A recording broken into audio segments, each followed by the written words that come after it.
Hey guys! Welcome back to my channel, and for today's video po ay ituturo ko na nga po ang paano i-fill up ang BIR form 1904. So ito po, ituturo ko po sa inyo kung paano mag-register po sa BIR form 1904. So magkaiba po ito sa 1905. So, kung gusto nyo sa 1905, meron po akong tutorial. I-scroll down nyo lang po sa YouTube channel ko ay makikita nyo na po ang tutorial ko ng S1905 ng BIR form. So, ayan guys, bago tayo mag-start, panoorin nyo muna to.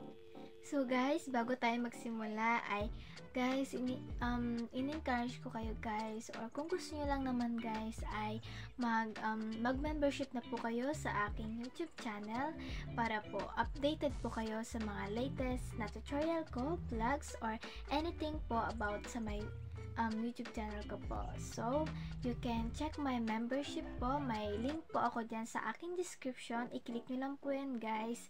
And my tutorial naman po ang YouTube sa inyo kung paano po mag-membership sa aking YouTube channel. Para guys, kapag nag-premiere man ako or anything man na gagawin ko sa aking YouTube channel ay updated po kayo at makikita nyo po yun agad-agad. So, yun lang guys. I-start natin ang ating video. So, next natin na gagawin ay yung e-service BIR. I-search nyo yan guys sa Google and makikita nyo na po ito. Ayan po ang itsura ng legit ng BIR na website po nila. E-service po. BIR e-service. I-search nyo po yan sa Google.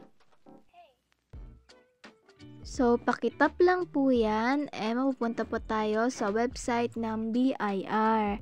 Ito ang legit na website ng BIR. Nandito ang ating paano tayo mag-register dito sa kanilang website.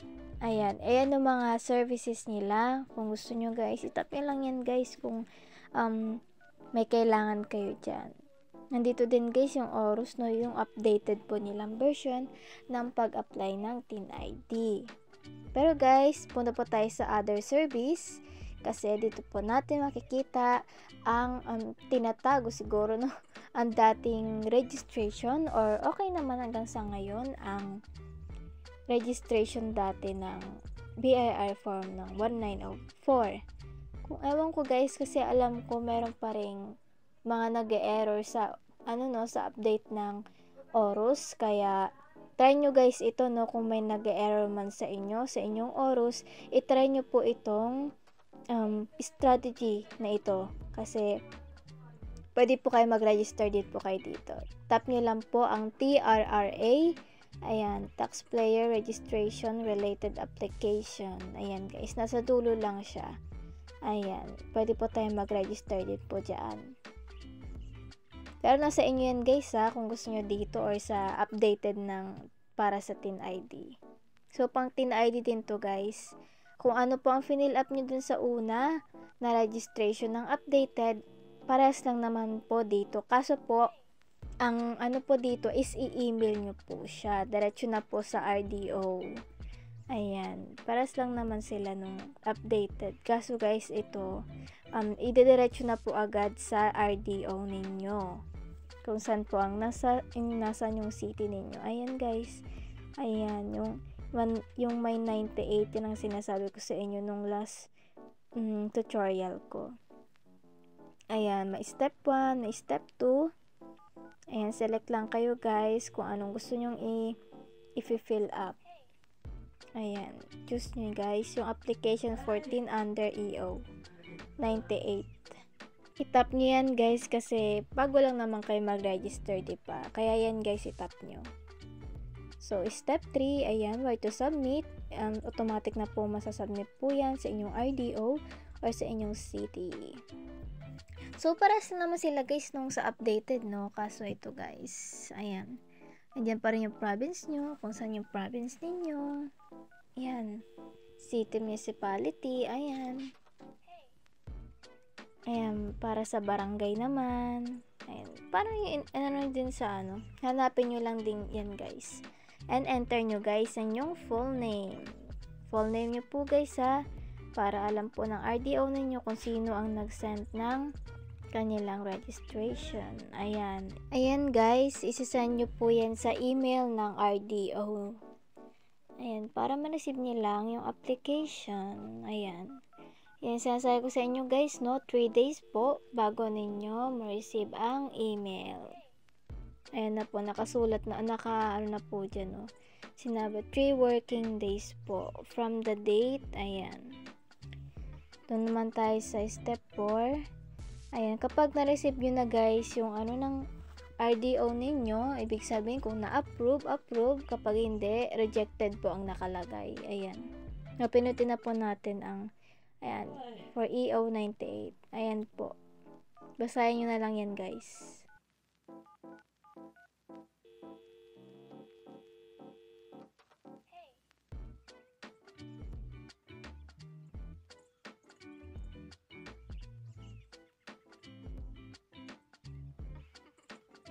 So, itatap lang po natin ang BIR Form 1904. I-download po natin yan.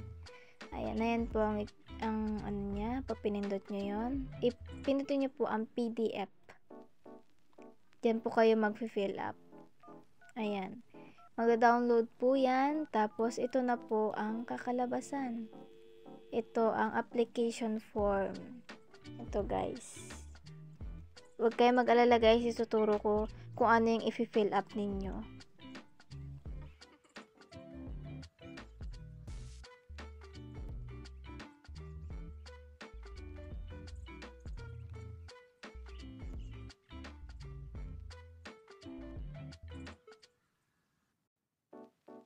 Tap nyo lang guys yung parang yung kulay blue na pen para pwede din po kayong mag-sulat-sulat po kayo dito. Ayan. Kung kaya nyo po kasi sa akin po, pinaprint ko talaga kasi feel ko mas madali siya kaysa sa pen. So, nag-pen lang ako kasi explain ko lang naman guys, diba? Nang kung ano yung i-fill up po ninyo. Ayan. Red pen po ang susundin ninyo ha. Babasahin nyo din po ang aking chine-check or sinasabi. So, let's start dito. So, nung una nating i-check ay ang syempre, kung anong date, diba? Anong date kayo nag-register. Yan. Ibig sabihin ng pag-check, yan, i-fill up nyo po yan, no? Ayan, una.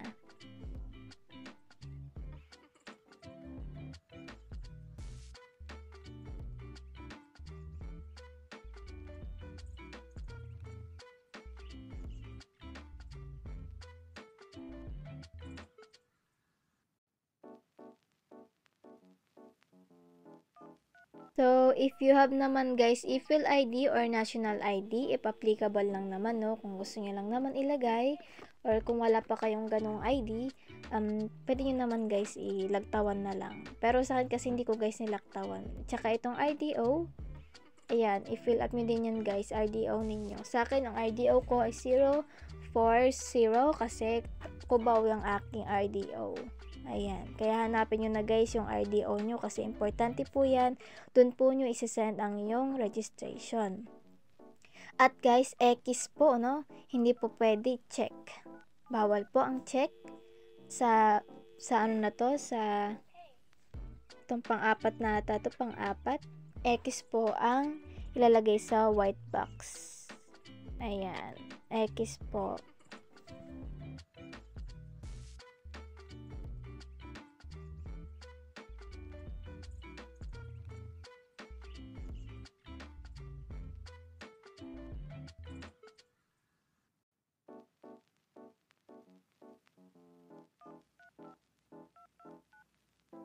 So, next naman is individual, 'di ba? Mag-isa ka lang naman nagfi-fill up nito. Ayan.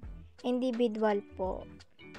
First, last name muna, first name, and dapat po full ang middle name. Susulat ko yan guys. Full middle name po ang ilalagay.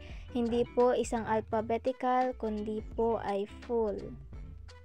Ayan. Full middle name po ninyo, or kung may sobra man pa kayo sa pangalan niyo, suffix or nickname, ayan, kayo na po bahala kung i-fill up niyo pa po yan. Akin kasi hindi ko na po nilagay yung suffix tsaka yung nickname. So, next naman is yung date of birth, kung kailan po kayo pinanganak. Ayan, check ko din yan, guys. Siyempre, guys, importante yan, no? Hindi naman malalaman ng RDO nyo kung kailan naman kayo pinanganak. Kaya, i-fill up nyo din po ito. Sulat nyo din po yan. Tsaka yung place of birth, kailangan po full po ulit.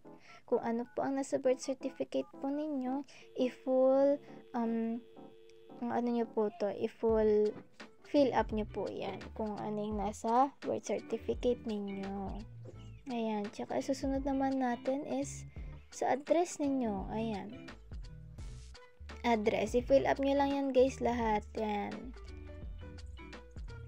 Ayan, fill up nyo lang, guys, no? Simula sa unit number hanggang sa kung apartment ba sa inyo. Basta yan. Sa akin, barangay lang, tsaka yung address ko ang nilagay ko dyan. Ayan, next natin is kung anong paano government IDs ang ilalagay ninyo. Ayan, or tsaka yung tsaka yung pangalan ng parents ninyo, mother, tsaka father. Full name din po dapat yan, o ilalagay po ninyo ang pangalan ng kanilang pagkadalaga at nung binata pa sila. Ayan. Yan, guys. Just fill up nyo din yung anong government ID ang ilalagay ninyo. Ayan. Kung may expired pa yung expired or bago pa lang yung pwede i-fill up, guys. Sa akin kasi hindi ko na fill up eh. Kasi i-fill ID naman yung inaano ko. Ayan na naman, guys. Nung sa puting box na naman tayo, ibig sabihin X po ang ilalagay, hindi po check. X po ang ilalagay. Kan dealing with government agencies ang inano ko dyan. Sa inyo naman yan, guys, no, kung gusto nyo yun or gusto nyo sa bangko lang, ganyan. Ayan, X po ang ilalagay.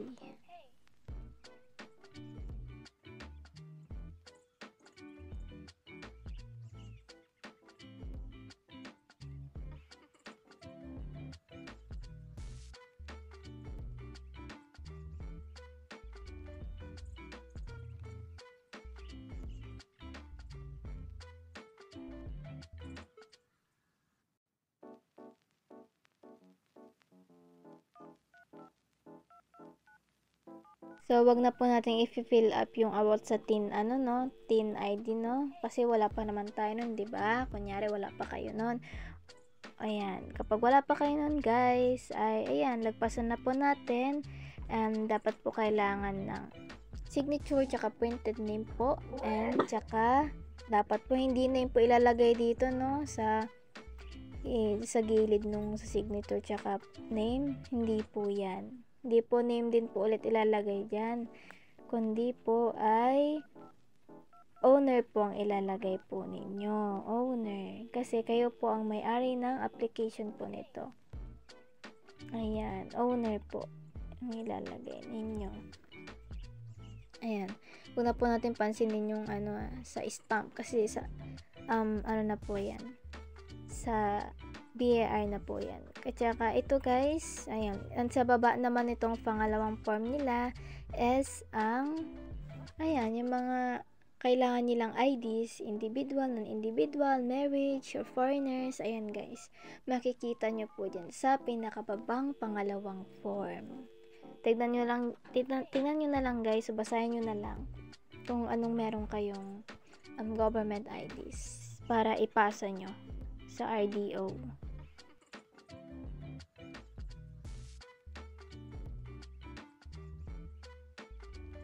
So, sinave ko na siya. Kaya ito, guys, ang final na i-fill up po ninyo. Ayan, tandaan nyo po yan kasi yan po ang yung i-fill up sa 1904 form for application sa TIN ID.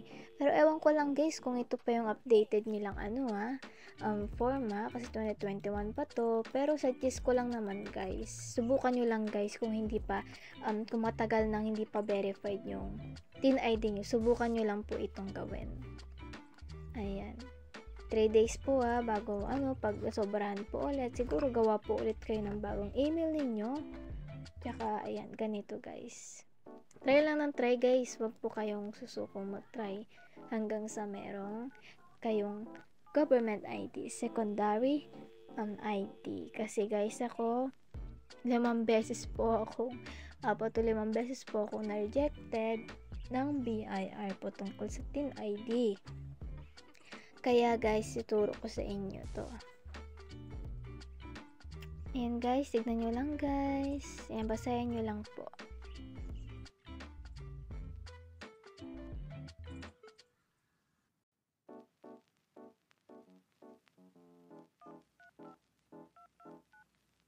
So, that's it guys. Thank you for watching and don't forget to subscribe to my channel and comment down below po kung ano po ang mga questions ninyo and kailangan po ninyo kasi kung ano po ang kailangan ninyo ay masasagot ko po siguro yan kapag based on my experience po sa TIN ID. That's it guys. Thank you for watching. Bye!